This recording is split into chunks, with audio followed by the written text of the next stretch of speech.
If you're in the market looking for a brand new TV and you've stumbled across the LG C1, today I will be giving you a review to let you know if it's worth your time or not. So smack a like on this video if you like brutal honesty and somebody that's just going to be real with you and not waste your time putting on a commercial. Because I'm getting to the point right now. Essentially, yes, it's absolutely worth your time. We did that in under 20 seconds, so seriously, just smack that like button for getting to the damn point. Too many of these YouTubers are dragging out watch time and wasting your time with these commercials.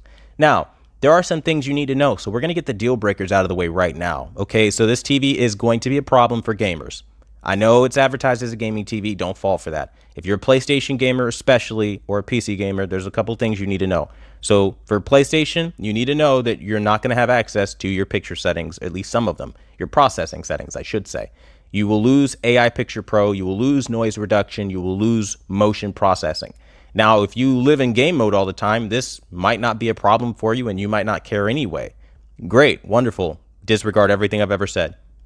If you're one of those people using your PlayStation as a DVD or Blu-ray player, you might want to listen because you won't have access to motion processing. So when you run into jitter in movies, you can't clean it up. You won't be able to access noise reduction. So when you're watching DVDs or older TV shows or even over older movies like Transformers, you won't be able to clean up that noise. Your AI picture processing through your AI Picture Pro is the biggest benefit this year. The Alpha 9 Gen 4 chip is a wonderful upgrade over the Gen 3, and they turn all that stuff off. So not having that when watching movies and even when gaming is a problem, especially if you're like me that uses a lot of casual games and you game offline and you're not doing a lot of first-person shooters and you're gaming outside of game mode. I'm telling you right now, dude, like not having motion processing really bites. And that's one of the things that really upset me with this TV. And ultimately, it's why I got rid of it. That and this next part, which is for you PC gamers. G-Sync is a problem. The colors are beautiful and everything, but it basically dims down to 200 to 190 nits. If you don't want it to over dim and get really, really dark, don't waste your time because that's essentially what it is. For reference as to what I'm using an RTX 2080 Super rig that's slightly overclocked. So that's what I have. But ultimately speaking, use whatever you want, but that's, I'm pretty sure, going to be the result all around. Another thing that is important to note is that this TV, while it does have its flaws, does have its redeeming factors. So what I said was not positive, but again, there are some positive things to say. So let's dive into some of those things. So for you movie watchers out there, this is probably going to be the best movie TV that you're going to find, period. HDR was the best. I'm going to say that. I'm going to say that right now. It was the best LG experience I've ever had. I think it was mind-blowing, to say the absolute very least. Very detailed. Watch Mulan if you have that movie, and you'll get it. Watch Alita Battle Angel if you have that movie, and you'll get it. The HDR on this TV can be classified as nothing short of truly exceptional. Color, contrast, clarity, all of it knocked it out of the park in a way I did not expect to happen. I mean, every flaw that I could have talked about from last year is gone in HDR, and it just, wow, wonderful experience. Can't say enough about it. Okay, so then we talk about the Sdr Experience. It's beautiful. Movies are great. You have a lot of smooth motion. This is the smoothest TV I've ever seen on an OLED, period. It's the best looking motion. I mean, really. I think it'll be another 5 to 10 years easy before you see a TV this smooth.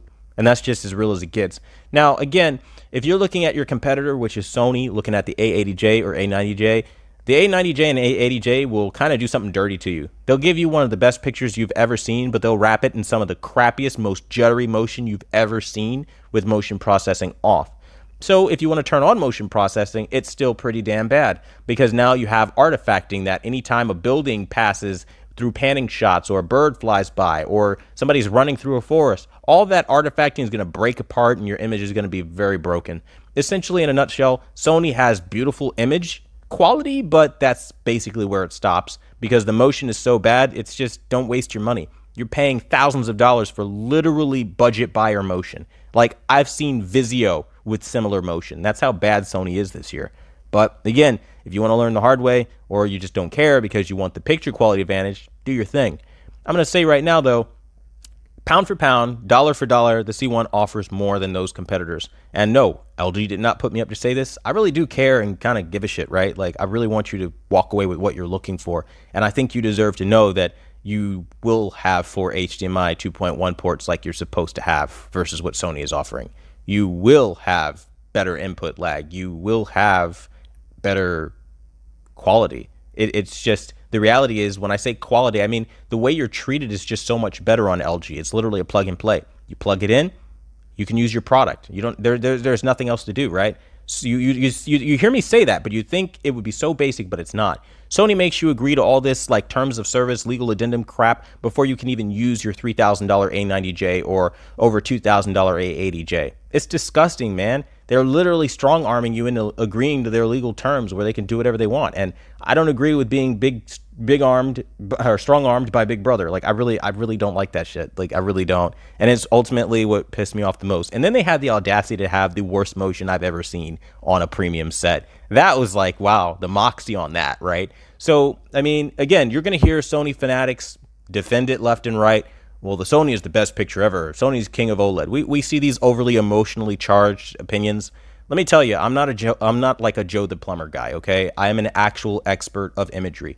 I literally make it for a living. I'm a professional photographer, photo editor, videographer, colorist now I've gotten into. And before this, I used to be a professional calibrator before COVID killed my small business. So believe me when I tell you, I know how to make an image from using waveforms, vector scopes, histograms. I bring all of that expertise to you and tell you LG is getting it right this year, and they're getting it right to a massive degree.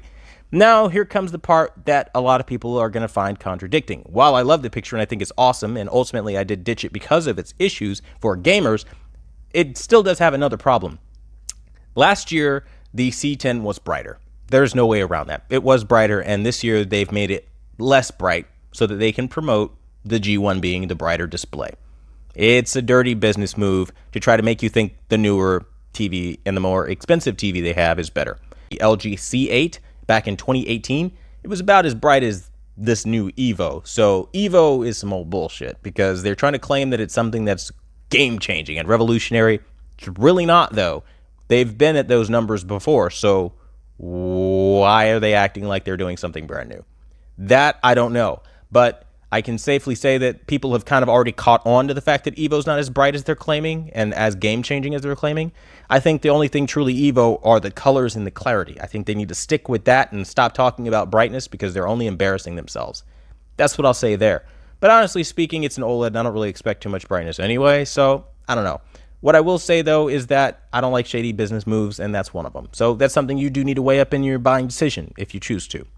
All in all, though, I think the LG is an awesome experience. I would give it a solid 3.5 out of a 5-star. The reason for that is because you can't use it with consoles, and it does have that problem with PC. They are trying to strong-arm you into the G1 by making it way lower in peak brightness than what it was last year on the C10. And last but not least, they ripped out the HDR effect mode, so you don't have the dynamic range that you're supposed to have, along with any other flaws I mentioned in this video. Even still, I still think it's a good TV, not great, not truly exceptional. Even though the motion is magnificent, I still think they've got a long way to go. Maybe some patches down the road will fix this. I know the C10 saw its fair share of patches before it was worth my time. But ultimately speaking, I really hope the C1 gets that same level of treatment because, good God, they do have some things to fix. But when it's good, it's great. So I think that's worth noting. Now it's kind of up to you, though. You kind of have to decide what you want. If you need somebody that's an expert that's going to actually help you, hey, reach out to me. I'll help you find the right unit for your family, for your money, so you're not wasting it on some sleazy blue shirt at Best Buy that's just going to tell you whatever makes them the most numbers for the day with the attach rate and all that accessory shit. I'm going to help you out. So if you need help, I'm here to help you out. But more than anything, I want to thank you guys so much for watching the #1 brand in honesty. And until the next video, I'll see you guys later.